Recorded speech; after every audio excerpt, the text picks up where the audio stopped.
When you think about businesses that are selling through the roof, like Aloe or Allbirds, sure, you think about a great product, a cool brand, and great marketing. But an often overlooked secret is actually the businesses behind the business, making selling, and for shoppers, buying, simple. For millions of businesses, that business is Shopify. Nobody does online business better than Shopify.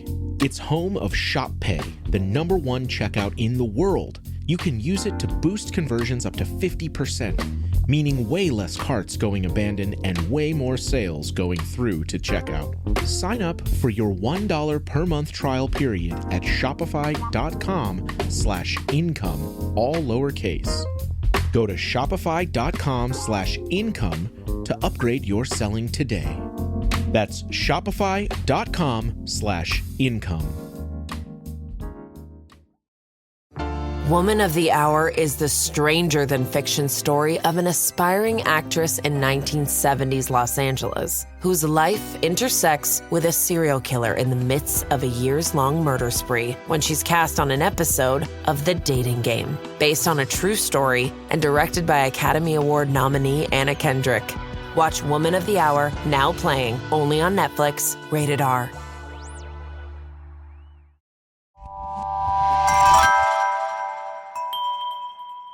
Slow Burn Media, Evergreen Podcasts, and Killer Podcast presents Who Killed, a podcast that provides a voice for the voiceless. The documents reveal the following. Richard Allen admitted to his wife in a jailhouse phone call to killing Abby and Libby several times. His wife hung up the phone. Then, after that phone call, authorities reported Allen started acting strange, including a time he tried to eat paper his attorneys gave him and refusing to sleep. We'll probably never really know what happened that day. We might hear it in court, speculated, but... Allen's defense team has been adamant that the admissions of guilt hold no substance, citing Allen's mental state. The documents also reveal for the first time how the girls died, saying an autopsy revealed their wounds were caused by a sharp object. Documents go on to say that the girls' clothes were found down the creek. Some major developments in the Menendez brothers murder case this afternoon. Yeah, Simon editor Mike Rogers is at the desk. And Mike, there's now been a court date set? Yeah, there has. So two things have happened today. There's been a court date set for the resentencing that is happening in December in the Van Nuys courthouse, which is originally where they went through their adjudication process the first two times. But in addition to that, their attorney has now sent a letter to the governor's office asking for clemency. Their lawyer has petitioned the governor to do both of those things for both of those brothers. Now, it also has to go to the governor's office, and that's a very long process. Clemency, obviously different than resentencing. Clemency can be adjudication of their case altogether and reversing the convictions. It could be a pardon. A couple of different processes could happen with that. Hello and welcome to this week's episode of Who Killed. I am your host, Bill Huffman, and this is a Slow Burn Media, Evergreen Podcasts, and Killer Podcast production. As we know, the Delphi murder case has been pretty much headline news in the world of true crime, and with good reason, because they are now displaying the evidence that they have against Richard Allen. Some of that evidence has come out at trial this week. Again, this is in regards to the Libby and Abby murders from 2017. The new revelations that have been presented, they included an alleged confession by Allen, which during jail phone calls to his wife, he had reportedly said, quote, "I did it, Kathy, I did it. Do you still love me?" Now, expert testimony was heard regarding the voice analysis of the quote-unquote bridge guy, and the experts have indicated that the voice matches Richard Allen's. Dr. Monica Walla, a prison psychologist, she actually testified that Allen confessed to the killings during one of their sessions. So a volunteer assisting the police identified a lead that contributed to Allen's arrest. Now, of course, this is where I had an issue originally. The investigation initially overlooked this lead. The defense has challenged some of the prosecution's timeline, and of course, they're questioning some of the witness accounts. And they're, of course, going to try to enter alternative theories for the murders. The trial is continuing. Again, I've mentioned the defense diaries. They are on the ground covering the case. There are a lot of different sources out there that are covering the case. It is very important to know that a lot of the information is similar to what the Karen Reed trial presented, and that is people who believe Richard Allen is innocent and then people who believe that he is guilty. There are some conspiracies out there that say that there's no way that this individual could have committed the crime because of it was just one person, so they've kind of tried to put into evidence so that, hey, maybe he didn't act alone. And of course, there is the sort of the discrepancy between the two different sketches. And we also know that there was some social media stuff at play with another individual. So there is some weird stuff going on. I'm not going to bite into any of that because I just think that that's just fodder at this point. And since the trial is already underway, I don't see any point in judging until we get everything out on the table. And especially with the confessions that are coming out. Again, I do understand that there wasn't any DNA evidence found at the crime scene that matched Richard Allen, but there are indications like the fact that there was only one Ford Focus SE model that was Allen's car, and that was the description, and it was registered in Carroll County at the time of the murders. A forensic scientist also testified that none of the items, including the sexual assault kits and swabs from the crime scene, contained Allen's DNA. This, again, does not mean anything because some of the issues that have come to light have been the fact that he may have been thinking about committing a sexual assault, but was actually scared off by one of his neighbor's vans. So there is some interesting things at play here. An inmate claimed that Allen admitted to getting rid of a box cutter in a dumpster. Some of these details are really rough, and I personally don't like to go into it too much, but they are important to know. And, one of the cuts was a little bit cleaner than the other one, and that makes people question whether or not this could have been a two-person event. But there really isn't any evidence that says it was just Allen or it wasn't just Allen. The defense team has tried to exclude some of the confessions that were made to the prison psychologists, but that's just the way it's gone. And, the media coverage, obviously covering the case, has been very extensive. We have news outlets reporting on different aspects of the case, and as I mentioned, there are different theories. People like to talk about this kind of stuff. It's great for talking heads. I get it. I'm not naive to the business. I work in the business, so I get it.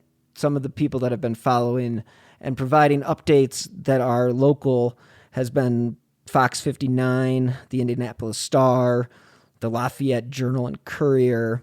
They've been providing daily updates and pretty much showing any key moments during the trial. And it has also been covered by 6 ABC, and they have been covering the case with live blogs and continuous coverage. And again, like I mentioned at the beginning of this, the media has played a crucial role in getting some of this information out there. And it is important that we do get the information out there, but it's also important that we don't overstep our boundaries. That's kind of where we stand at the moment with the confessions. We have written confessions, we have confessions to the psychiatrist, psychologist, and basically transcripts of the phone calls that have come out are very damning.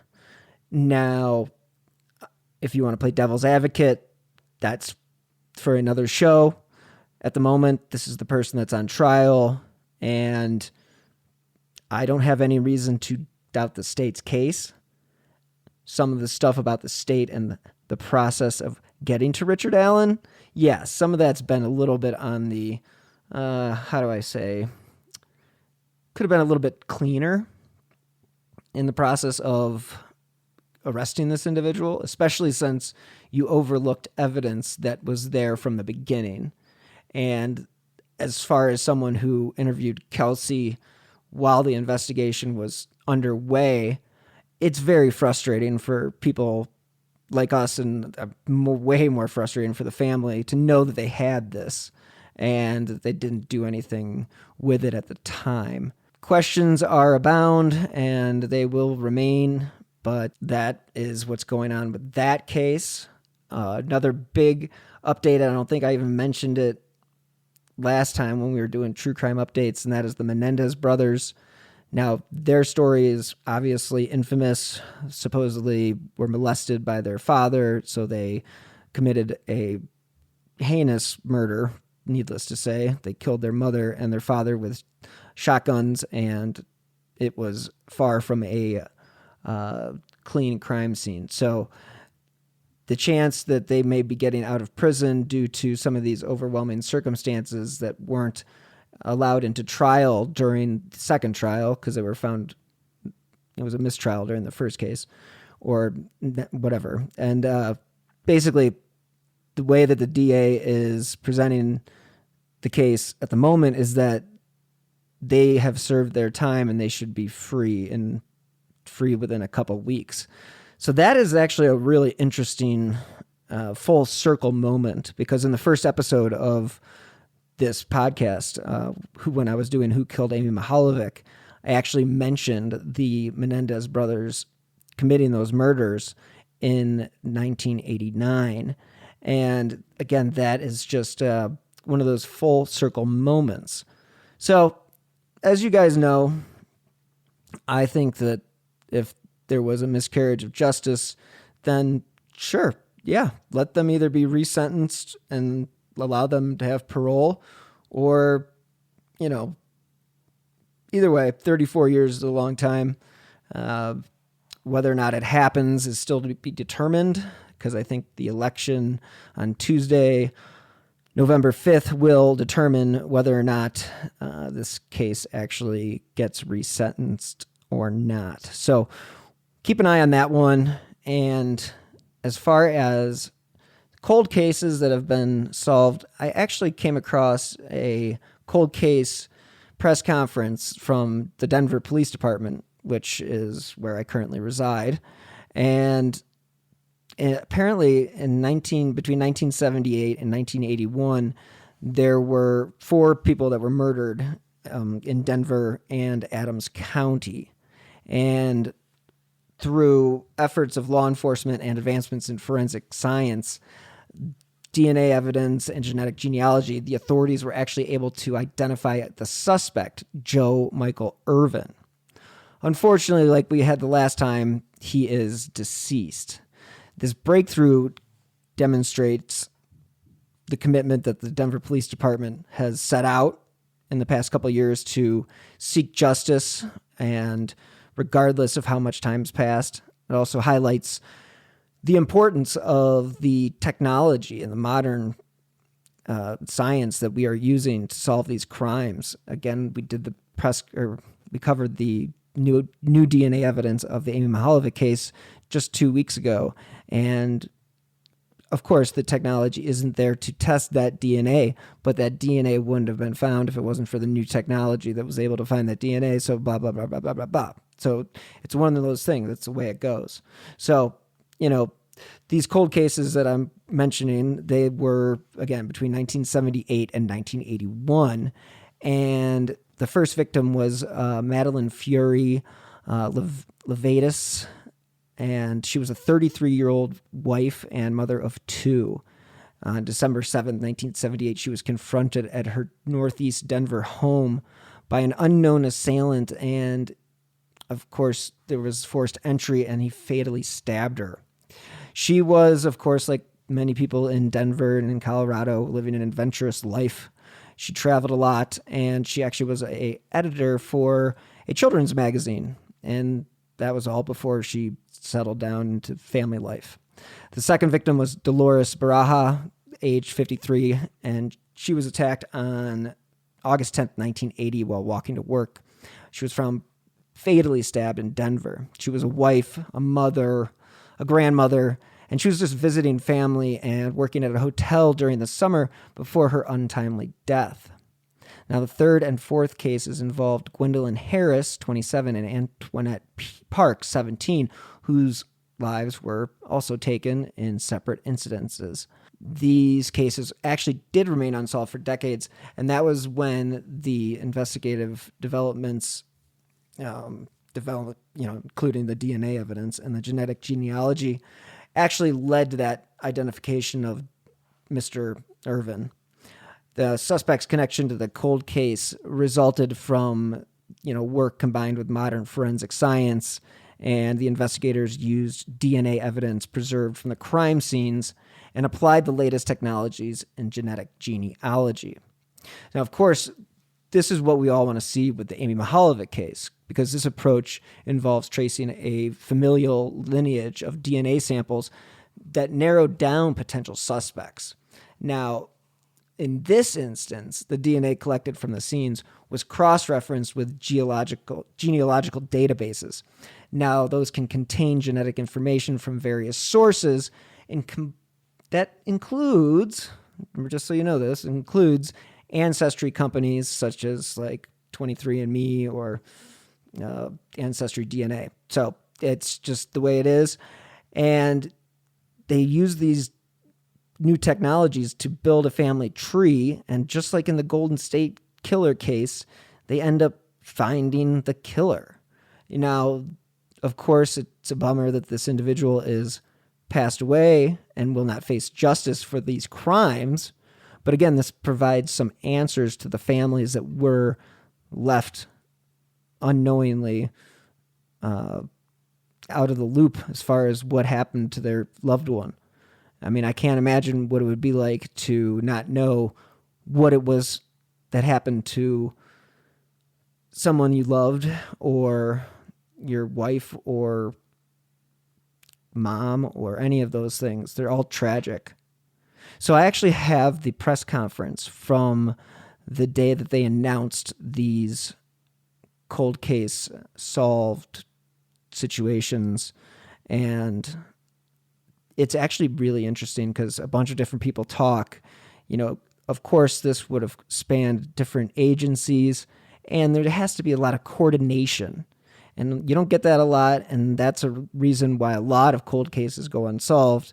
I mean, we can still talk about the 250,000 unsolved cases because, just because one's solved doesn't mean that there isn't another one that's right around the corner. So keep that in mind when you listen to this press conference. It's pretty well done, and they actually had good audio for this one, so I appreciate that very much. And I hope you guys enjoy listening to this week's episode, but you should really enjoy this press conference. Take a listen. A lot of the stuff that they talk about is the stuff that we need to see happen in the Amy Mihaljevic case and many other cases that I've covered and that other podcasts have covered throughout the years. So take a listen.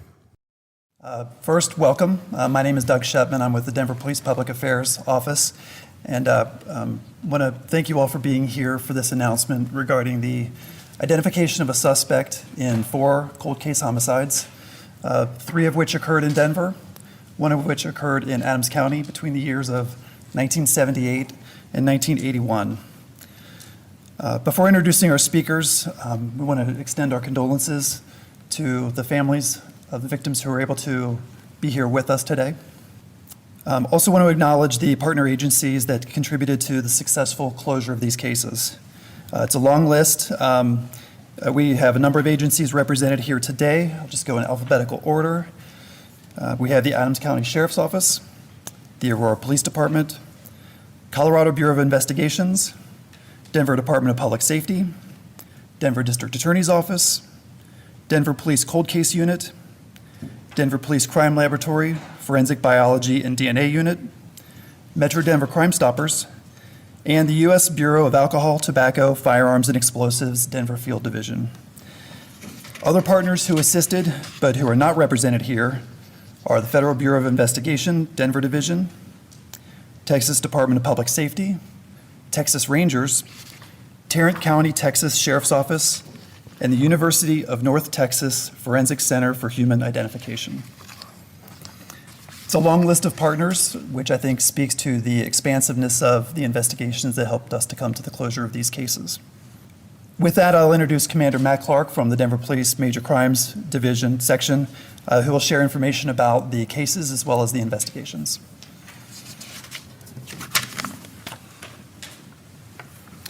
Thank you, Deb. Good morning. Thank you for being here and allowing us to highlight the stories of 4 members of our community who were tragically killed over 40 years ago. Throughout this portion of the briefing, I want to make certain I honor the victims and respect the wishes of their families. I'll provide an overview of each incident without offering detailed descriptions of the circumstances surrounding each death. While explaining a chronology of the events, I will also attempt to illustrate the incredible investigative efforts and collaboration of various detectives, scientists, and law enforcement agencies that led to the identification of the offender responsible for the deaths of these women. I'll begin by providing a timeline and a brief description of events as we now know them. On Thursday, December 7th, 1978, at 6:15 p.m., 33-year-old Madeline Libby was found deceased in her residence in the 1600 block of Poplar Street in Denver. Investigators determined the offender entered the victim's residence and stabbed her multiple times, causing her death. On Sunday, August 10th, 1980, at 7:10 in the morning, Denver police officers were called to the 500 block of East 17th Avenue on a report of a woman lying in the roadway. Arriving officers discovered 53-year-old Dolores Barajas suffering from multiple stab wounds. Ms. Barajas died at the scene.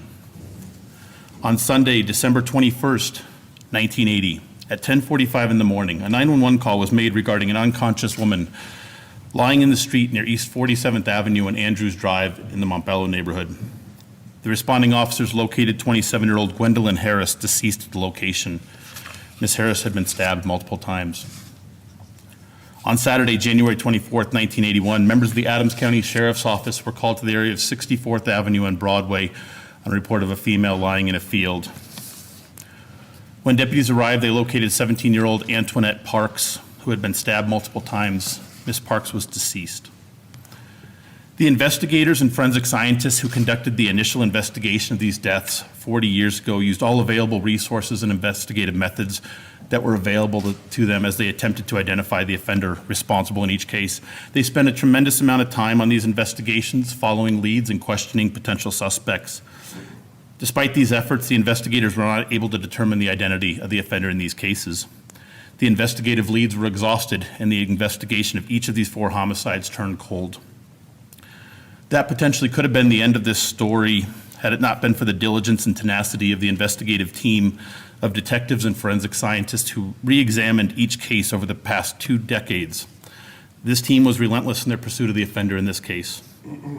Through funding provided by Denver Metro Crime Stoppers, as well as grant awards by the National Institute of Justice and the Bureau of Justice Administration, financial resources were made available to allow the Denver Police Department to catalog and investigate cold case homicides. Since 2004, the cases involving Ms. Libby, Ms. Barajas, and Ms. Harris have been reviewed multiple times by several Denver detectives and forensic scientists.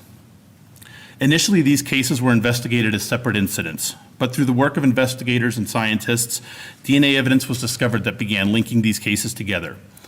This new evidence created significant momentum for the investigative team that soon snowballed. In June of 2013, the investigative team learned that DNA evidence linked the cases of Ms. Barajas and Ms. Libby. In December of 2015, investigators and scientists reviewing evidence in Ms. Harris's case determined DNA evidence existed that linked her to the 2 prior cases.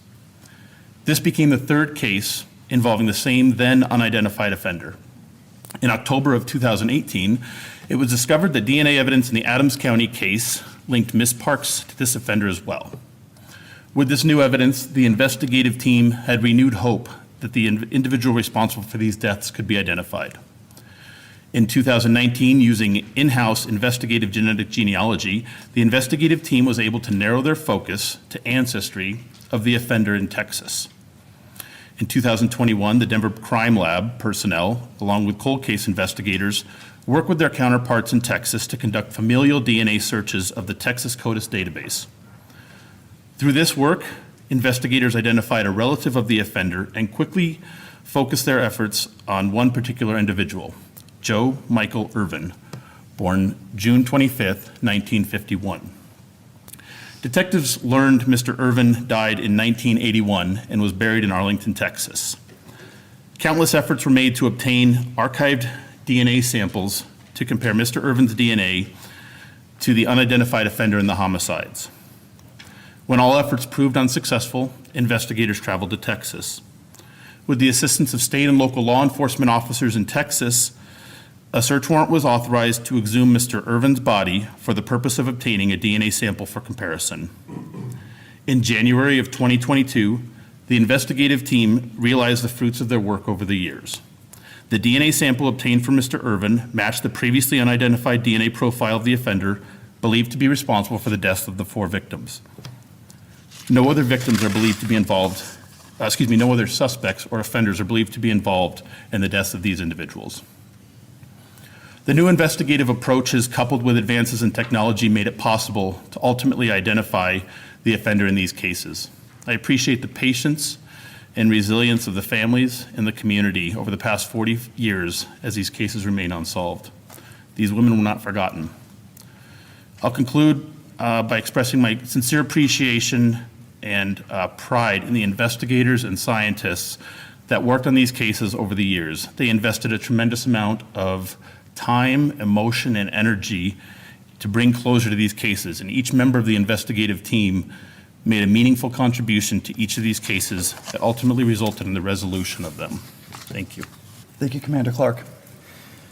At this time, I'd like to introduce George and Carl Journey, who are the brothers of Antoinette Parks. Well, first of all, I'd like to say this has taken a long time. We can finally have peace knowing who did this to my little sister. Me and my brother are the only remaining siblings of 6 children. I wore a shirt today in memory of all my siblings. And I lost these 2 sisters. They were the oldest. One in 2018 to a car wreck on First and Knox here in Denver. The second one died from heartbreak from the car wreck. Of course, you guys know my little sister Antoinette died in '81, and my little sister Rhonda, who was her, she passed last year, September 9th, to cancer. So with that being said, I'd like you guys to know we have closure. We're thankful for the hard work, determination of everybody involved here. I wish my sisters and my mom could all be here to see this. Fortunately, they didn't live long enough to see this, but I know they're here with us in spirit, and I want to say thank you guys for all coming to take the time to listen to us. Hello, my name is Carl, and like my brother said, it's been a long time coming, and now we can actually, really rest better at night. Like I said, the rest of them, they're not here. Like I said, if my mom or my sisters were here, but I know they are, because they're sitting high and looking low. And they're saying right now, hey, thank you guys, every last one of you, for everything. Anybody had anything to do with this, believe me, they're saying thank you, and God bless you all. Thank you. Thank you, gentlemen, for sharing those words with us. At this time, I'll introduce Molly and Ariel Livaday. They're the daughters of Madeline Livaday, as well as Cold Case Unit Detective Carrie Johnson, who will read a statement provided by Madeline's sisters.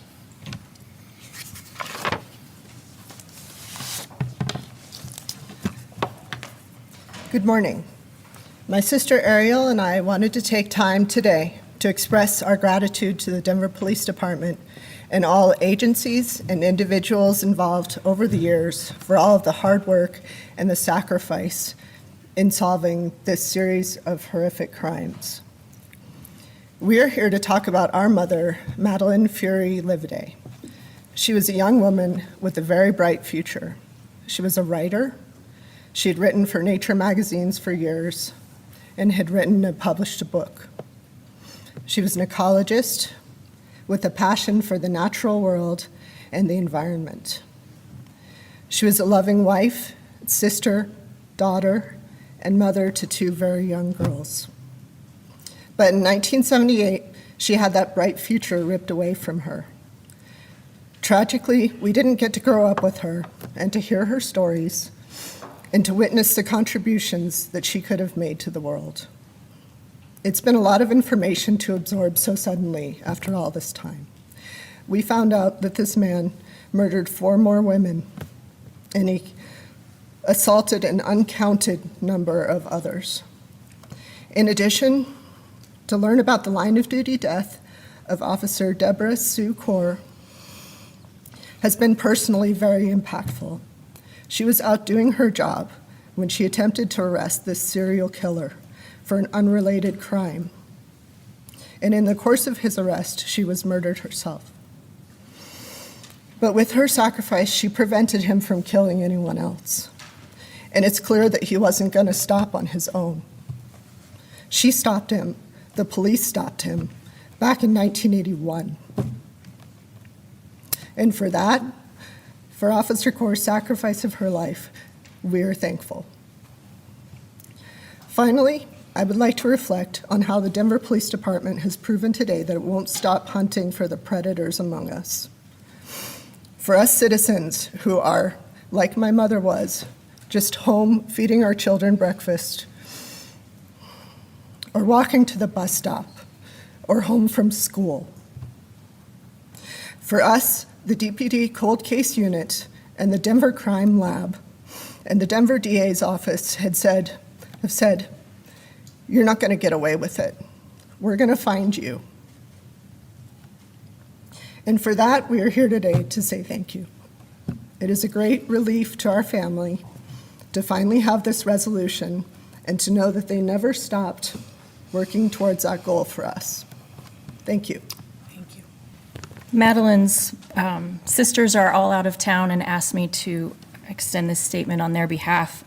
So on behalf of Eileen Fury Roy, Tess Fury, and Megan Fury Kinney, Madeline had a vibrant and curious spirit.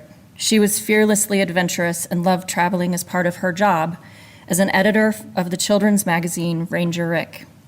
She loved learning.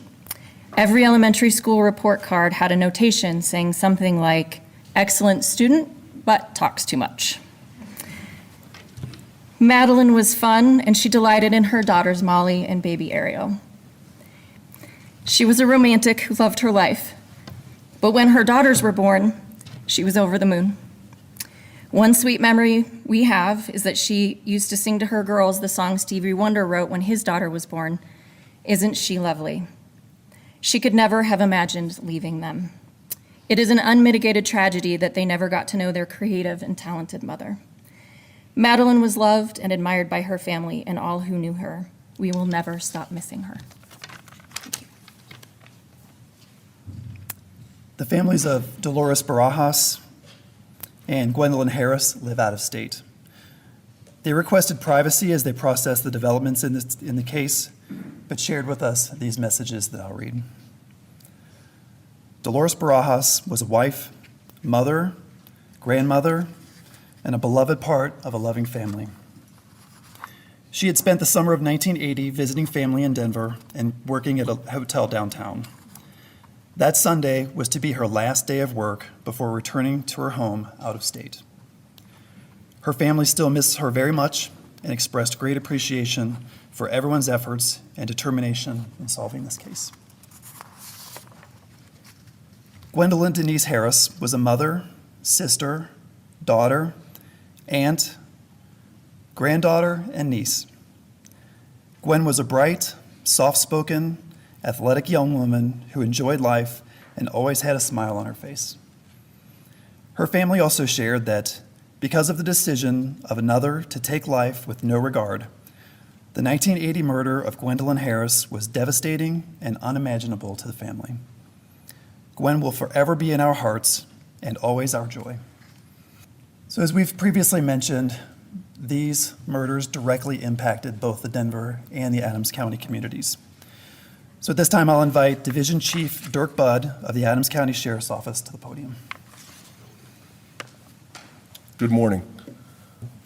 Sheriff Ragenborn couldn't be here today. He had to attend a family funeral. But I'm the chief of detectives for Adams County. Obviously, I'm very proud of my people, but that is not what this is about. It's about the victims and their families, and I just want them to understand and to know that these cases, these cold cases, and I hate to use that term, but these cold cases, as they get cold and detectives retire and they get passed on to the next detective and the next detective, and we never stop working on these cases. New technology comes around every few years, and we're able to apply that to each of these cases, and we revisit them to see if there's anything that we could do, because we know how frustrating it is for families not to have closure. So again, this is not for us to be patted on the back. This is for the families and the victims. And Mike Mills from Metro Denver Crime Stoppers, we talk about this all the time. It's not for us, it's for the victims. And, Thank you, Division Chief Budd. Our final speaker this morning is Denver Chief of Police Paul Pazin. Good morning. Well, the closure of these 4 cases is a success for our department and our community.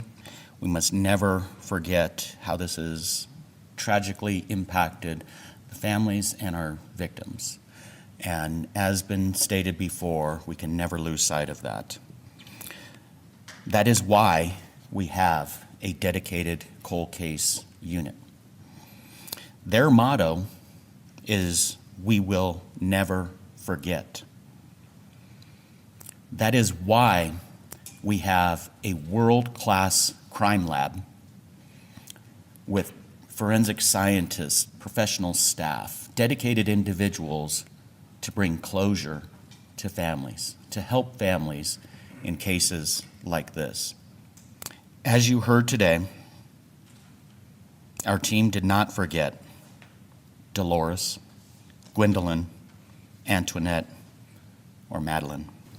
We thank each of the agencies that have been involved and all of their hard work, the investigators, the forensic scientists, and everybody who contributed on this case for the past 4 decades.